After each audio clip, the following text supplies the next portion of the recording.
Et donc on repart avec Marco Tinelli. Salut Marco, fondateur de Red Pill.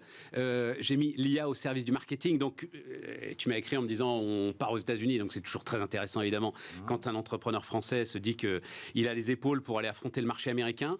Mais qu'est-ce qui est en train de se passer ? Tous les secteurs, aujourd'hui, sont en train de regarder ce que l'IA transforme. Ouais. Alors, on n'a pas une heure, en quelques minutes. Qu'est-ce qui est en train de se passer sur le marketing, le targeting publicitaire, enfin bref, tout ce que tu fais.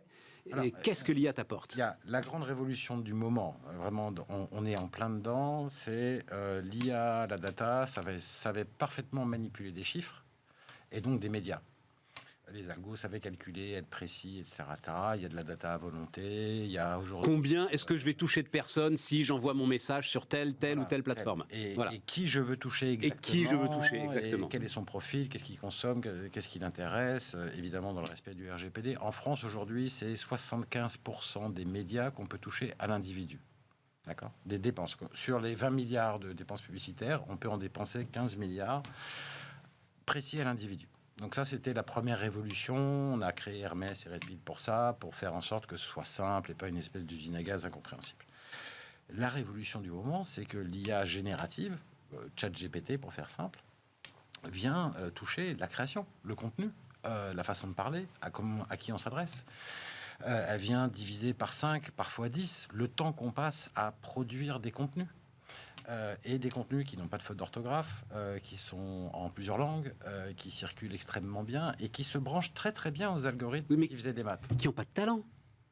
C'est des contenus qui n'ont pas de talent. C'est des contenus qui vont jamais me surprendre. Alors oui, c'est moi qui vais te surprendre, mais dans le monde du marketing et de la communication, la création c'est 20% de talent et 80% d'exécution. Ouais. Donc il y a des gens très talentueux et les agences créatives sont extrêmement talentueuses, ont de bonnes idées, etc. Mais après, il faut décliner, découper. Nous, on travaille pour Leclerc. Leclerc a 700 magasins, 700 centres. Chacune des créations doit être découpée, adaptée à chacun des centres. Et tout ça est fait extrêmement bien par l'IA générative. Et puis, par ailleurs, on a eu des surprises qui sont... Parfois, lorsqu'on lâche l'IA générative, on dit fais un peu d'humour, oublie le Not Safe for Work, qui est un acronyme qui est sorti dans l'IA générative, dire il faut être très politiquement correct. Ouais. Oublie ton politiquement correct. Il y a quelques fulgurances qui sortent, qui font quand même qui font bien rire les gens. C'est ça. Donc, aujourd'hui, oui, et comme ça coûte rien de lui demander de prendre un risque, de toute façon, allons-y, quoi. Et tu peux même en faire 100, quoi. L'IA prépare, nous... L'IA, chez nous, de contenu, on l'a appelée Alice.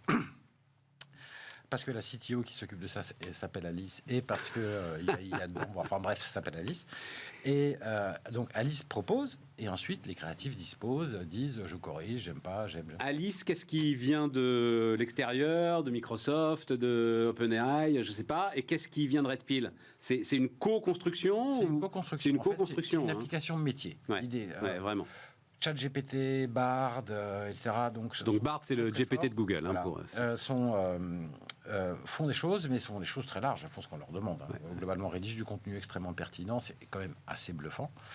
Et nous, on en fait une application métier. Donc le mix, c'est il y a la data de ciblage, les insights, la connaissance consommateur qui est alimentée par nos algos. Il y a des règles métiers qui sont qu'est-ce que ça doit faire une publicité, ça doit arrêter les gens, ça doit les inciter à faire quelque chose, etc. Donc on injecte des règles métiers, on injecte des formats pré-contraints. Facebook, c'est un certain format, la télé, c'en est un autre. Et ensuite, on vient injecter de l'IA générative, non pas sur les images, ni sur la vidéo, parce qu'on pense que le marché n'est pas mûr aujourd'hui, c'est très expérimental, mais en fait, c'est pas satisfaisant, mais sur le contenu, le texte, pour l'adaptation, et ça permet d'accélérer les choses de façon absolument phénoménale. Tu as dit là, tu as Facebook, donc Digital Service Act, réglementation européenne, qui dit, mais justement, en termes de ciblage des individus, c'est ça le sujet, j'y arrive plus. Donc, il va falloir faire payer Facebook, parce que moi, je m'y retrouve plus. C'est pas pour ça qu'il n'y arrive plus. C'est parce qu'ils sont mauvais ? Non. Facebook,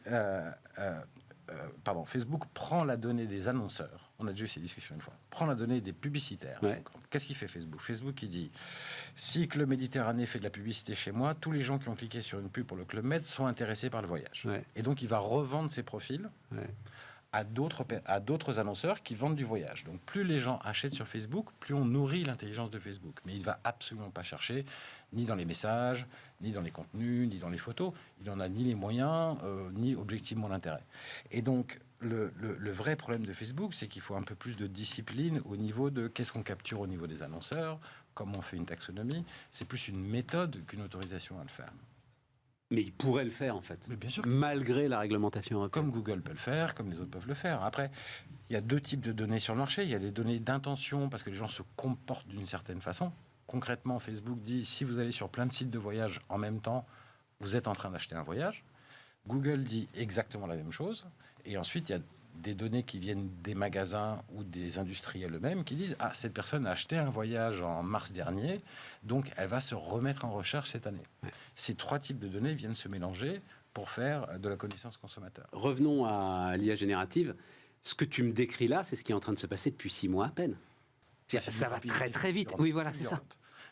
C'est ton métier qui se transforme en profondeur en 6 mois à peine. Absolument, avec zéro recul, personne. Donc on est dans l'expérimentation permanente, mais avec un peu de concentration, on arrive à cranter des choses. Aujourd'hui, nous, sur l'IA générative, il y a 2 mois et demi, on a sorti la première version. Ça marchait pas extrêmement bien. Maintenant, on en est à la version 6. Qui marche de mieux en mieux, qui fonctionne bien, etc., etc. Évidemment, on est un peu tous apprentis sorciers dans l'affaire, qui est de dire, globalement, on génère des pubs comme ci, on génère des pubs comme ça, on regarde, ça marche extrêmement bien. Enfin, il faut comprendre quelque chose. C'est grâce à l'IA générative et des méthodes que nous, on a implémentées Red Pill, avec quelques images, on peut générer 256 films pour le digital. 256 films en quelques secondes, avec des messages différents, etc. On peut les envoyer sur tous les réseaux, regarder lequel marche le mieux et en sélectionner les 4 meilleurs au bout d'une journée et demie.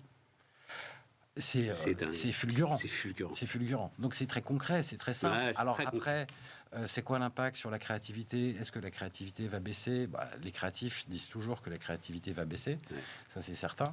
Ouais. Est-ce que les gens vont devenir plus intelligents?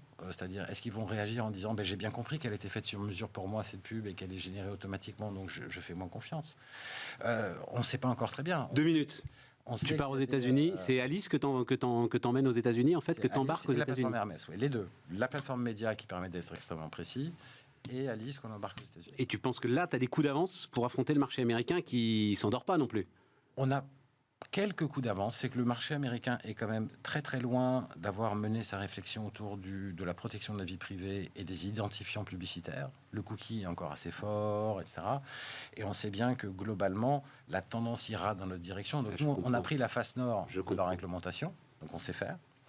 Et le deuxième sujet, c'est que le marché américain est paradoxalement très très avancé technologiquement, mais en retard sur l'utilisation de la publicité adressable. Google, pour le dire simplement, Google et Facebook sont très très forts aux US, et Google et Facebook ne sont plus l'unique futur de cette industrie.